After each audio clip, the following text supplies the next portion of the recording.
पुन्हा एकदा आपण जाऊयात सरांकडे. सर, ज्या प्रकारे तुम्ही सांगत होता की ट्रम्प यांची बेबंदशाही आहे, मात्र आपण काल बघितलं प्रत्युत्तरादाखल इराणनं जे काही हल्ले केलेले आहेत आखाती देशांवर, मग ते बहारीन असो किंवा कुवेत असो, UAE असो, या सगळ्या हल्ल्याचा कसा परिणाम होणार आहे या संपूर्ण परिसरावर? ऑलरेडी काही तासांमध्येच आपल्याला जे आहे याचा परिणाम त्या ठिकाणी दिसतोय. म्हणजे मुळात इराणनं जे आहे हे अपेक्षेप्रमाणेच होतं की जर अशा प्रकारचे हल्ले झाले तर इराण हा अमेरिकेच्या मिलिटरी, आर्मी, नेव्ही बेसवर हल्ला करेल, ज्या आखाती देशांमध्ये आहे. म्हणूनच 7 पेक्षा सुद्धा जास्त देशांमध्ये युएसच्या मिलिटरी बेसवर त्यांनी हल्ला केला. एवढंच नाही तर दुबईचं जे सिव्हिलियन एअरपोर्ट आहे त्या दुबईच्या सिव्हिलियन एअरपोर्टमध्ये सुद्धा हल्ला झाला.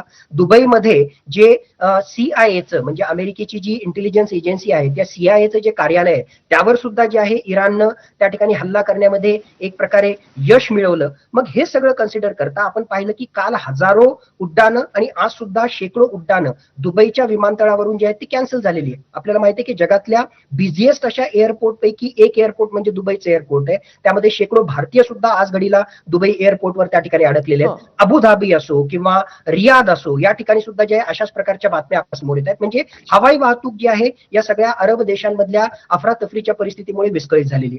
भविष्यामध्ये ज्या प्रकारचे हल्ले IRGC त्याचबरोबर इराणियन नेव्हीच्या मार्फत त्या ठिकाणी करण्यात येतील, स्ट्रेट ऑफ होर्मुझला जे आहे चोक करण्याचा प्रयत्न केला जाईल. आणि जर तसं झालं तर कमर्शियल शिप्स म्हणजे तेल वाहतूक करणाऱ्या ज्या वेगवेगळ्या प्रकारच्या जहाजा आहेत त्यांच्यावर मोठा प्रश्न त्या ठिकाणी निर्माण होईल. जगातलं 20% सुद्धा जास्त तेल वाहतूक या स्ट्रेट ऑफ होर्मुझच्याच माध्यमातून होते. म्हणजे जर हे युद्ध चिघळलं तर या तेल वाहतूक करणाऱ्या जहाजा किंवा कमर्शियल व्हेकल्स आणि लॉजिस्टिक सप्लाय चेन ही सुद्धा ब्लॉक होईल आणि याचा परिणाम जागतिक अर्थव्यवस्थेवर, तेलाच्या किमती वाढण्यावर आणि एकूणच महागाईवर त्या ठिकाणी होण्यासाठी होईल. म्हणून हे युद्ध जितक्या लवकरात लवकर निवळेल, एक प्रकारे शांतता प्रस्थापित होईल, तेवढं या दोन देशांसाठी तर ठीकच, अरब राष्ट्रांसाठी तर ठीकच, संपूर्ण जगासाठी ते फायद्याचं ठरणार आहे. म्हणून भारत असेल, चायना असेल, साऊथ कोरिया असेल, जपान असेल, ज्यांचा डायरेक्टली फटका या स्ट्रेट ऑफ हॉर्मुझच्या बंद होण्यामुळे त्या ठिकाणी पडणार आहे, त्यांनी कुठेतरी अप्रत्यक्षरित्या इराण त्याचबरोबर अमेरिका आणि इस्रायलवर दबाव टाकणं किंवा चर्चेच्या माध्यमातून त्यांना संघर्षापासून जे आहे परावृत्त करणं हे आज घडीला आवश्यक बनलेलं आहे.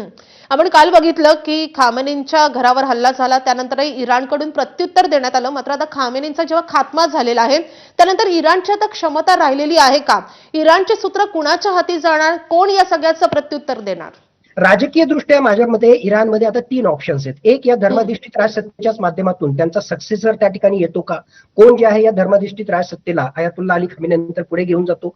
एक, दुसरी गोष्ट, अंतर्गत असंतोष जर खूप मोठ्या प्रमाणामध्ये असेल तर 1979च्या अगोदर ज्या प्रकारे राजेशाही पद्धत होती तसा रेझा पहलवी जो आज राजपुत्र आहे आणि अमेरिकेमध्ये आहे तो परत इराणमध्ये येतो का आणि सत्ता त्या ठिकाणी चालवतो का, किंवा तिसरा भाग, तिथे आता लोकशाही पद्धतीने निवडणुका होऊन या आंदोलकांच्या माध्यमातून कोणी त्या ठिकाणी येतं का. राजकीय दृष्ट्या हे 3 पर्याय आहेत.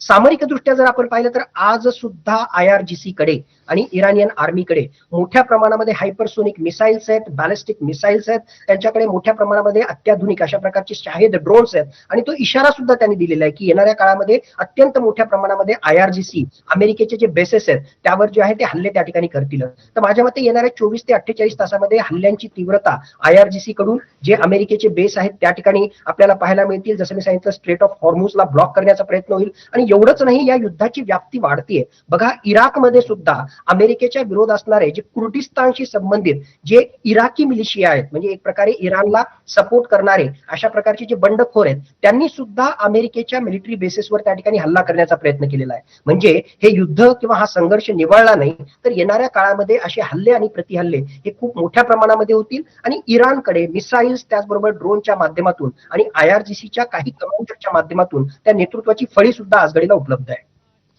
खरं तर काल रशियाकडून या सगळ्या युद्धजन्य परिस्थितीचा निषेध करण्यात आलेला आहे. अमेरिकेच्या भूमिकेचा जाहीर निषेध करण्यात आलेला आहे. भारताने एक तटस्थ भूमिका घेतलेली आहे. मात्र आता जसं तुम्ही म्हणताय की युद्धजन्य परिस्थिती कायम आहे, संघर्ष वाढू शकतो, ते पाहता रशिया आणि चीन आता मैदानात उतरू शकतो का? त्यांची आता काय भूमिका असेल? माझ्या मते थेरॉटिकली जरी ही पॉसिबिलिटी असली तरी रशिया आणि चायना प्रत्यक्षरित्या प्रत्यक्षरित्या या युद्धामध्ये उतरणार नाही. बुक्स ऑन ग्राउंड आपण ज्याला म्हणतो, की इराणच्या युद्धभूमीवरती त्या ठिकाणी उतरणार नाही.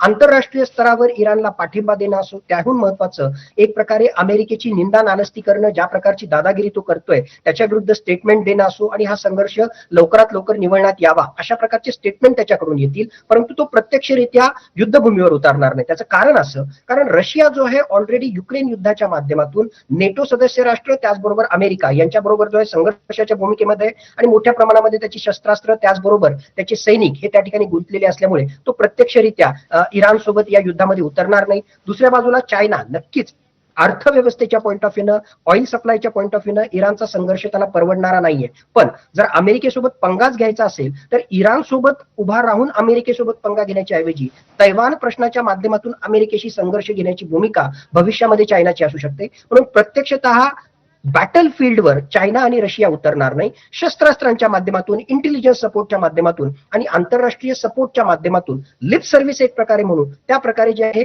चायना आणि रशिया त्यांना पाठिंबा देईल. पण मला वाटतं की थेरॉटिकली जरी पॉसिबल असलं तरी युद्धभूमीवर ही राष्ट्र इराणच्या बाजूला उतरणार नाही. पण समजा जर खरोखरच रशिया आणि चायना जर याच्यामध्ये युद्धामध्ये उतरत असतील तर मग मात्र या युद्धाचं स्वरूपच पूर्णतः बदलेल आणि खऱ्या अर्थानं ती तिसऱ्या महायुद्धाची नांदी असेल असं जर आपण म्हटलं ते तरी सुद्धा ते चुकीचं ठरणार नाही. पण ही शक्यता मला फारच कमी वाटते. नक्कीच युद्धजन्य परिस्थिती अजूनही संपलेली नाहीये आणि त्यामुळे वेळोवेळी सर तुमच्याकडून या संदर्भात माहिती जाणून घेत राहू. सध्या धन्यवाद या सगळ्या सविस्तर माहितीसाठी, विश्लेषणासाठी. धन्यवाद.